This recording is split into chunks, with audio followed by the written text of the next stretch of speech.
आबि रहल छी तोरे अंगना हे शिव आबि रहल छी तोरे अंगना गंगा जल सँ धोयब चरना गंगा जल सँ धोयब चरना हे शिव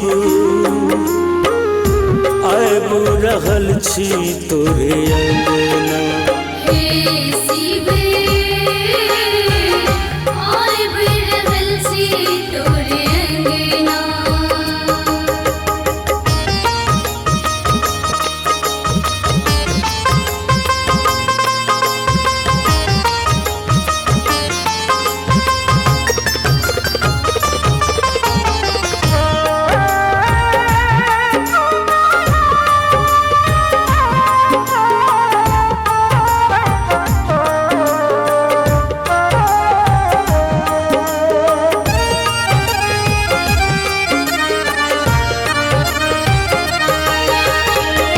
दुखक बोझ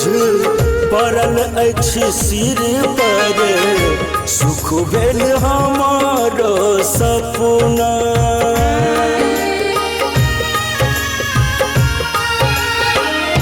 दुखक बोझ पड़ल अछि सिर पर सुख भेल हमारो सपना दुनिया के मारे सहल नहीं जाइए दुनिया के मारे सहल नहीं जाइए जिंदगी पड़ल सिद्ध भरना हे शिव आबि रहल छी तोरे अंगना हे शिव आबि रहल छी तोरे अंगना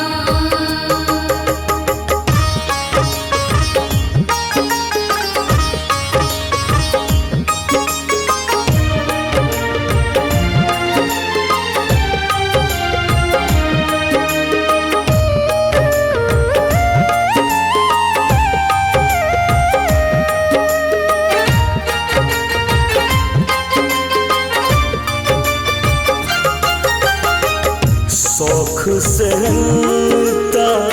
जरले रही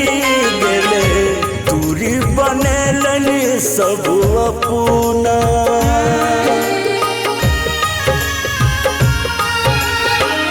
शौख से जरले रही गेले दूरी बनेलन सब अपना कखन नयन हमरा पर खोलब कखन नयन हमरा पर खोलब हम ही बनल किया अदना हे शिव आबि रहल छी तोरे अंगना हे शिव आबि रहल छी तोरे अंगना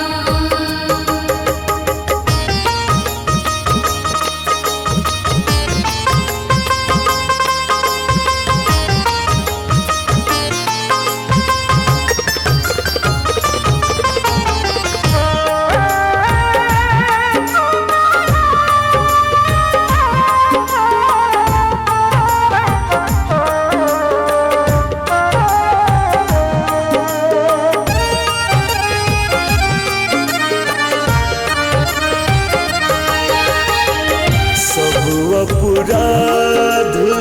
क्षमा भोला दानी आबो लगा लिया सरना